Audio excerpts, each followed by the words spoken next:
उन्हाळा म्हटलं की किचनमध्ये अनेकदा आपल्याला नको होतं जायला. गरम इतकं होतं की अगदी घामाच्या धारा सुटतात. तसंही उन्हाळ्यामध्ये फारसं जेवण जात नसतं, कारण पाणी पिऊनच आपलं पोट इतकं भरलेलं असतं. अशा वेळेस छोट्याशा भुकेसाठी आणि पटकन होणारे एखादी रेसिपी किंवा एखादा मेनू आपण रात्रीच्या जेवणामध्ये झटपट विचार करत असतो कोणता बनवू. तर आज आपण अगदी छान असा मोकळा सुटसुटीत पुलाव राईस कसा बनवायचा ही रेसिपी बघतोय. रेसिपी शेवटपर्यंत बघा. चला पटकन रेसिपीला सुरुवात करू. इथे मी घेतलेला लांबसडक असा बासमती राईस तांदूळ इथे मी घेतलेला आहे, जो आपण विशेष करून पुलाव बिर्याणीसाठी वापरतो. सगळ्यात अगोदर तांदूळ अर्धा तास चांगला धुवून पाणी नितळून साईडला ठेवायचा. पावटा घेतलेला आहे, फ्लावर घेतली, सिमला मिरची घेतलेली आहे, कांदा, टोमॅटो, शेंगदाणे, आलं लसूण हिरव्या मिरचीचा ठेचा आणि खडा मसाला आपल्याला इथे लागणार आहे. कोथिंबीर, कढीपत्ता आपण नेहमी प्रत्येक काही पदार्थ बनवत असतो त्यामध्ये तर घालत असतो. इथे मोहरीचं तेल मी घालून घेतलेले.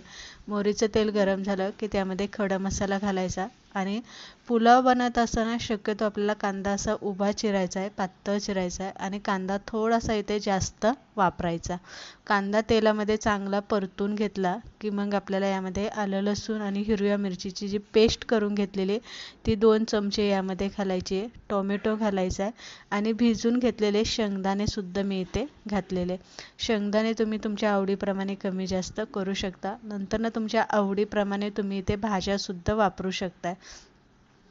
तर इथे आपण भाज्या सुद्धा चांगल्या परतून घ्यायच्या. 1 चमचाभर आपल्याला यामध्ये मीठ घालायचं आहे आणि नंतर यामध्ये आपण मसाले घालून घ्यायचे.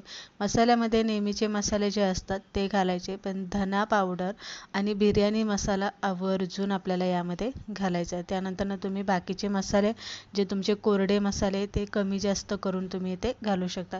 कोथिंबीर घालायची, व्यवस्थित मसाला हलवून घ्यायचा आणि नंतर दाटसर असं मलईदार दही आपल्याला यामध्ये घालायचं आहे. किसून घेतलेलं खोबरं यामध्ये घालायचं आहे. आता जर खोबरं तुमच्याकडे ओलं असेल तर ओलं खोबरं घातलं तर अतिउत्तम आहे.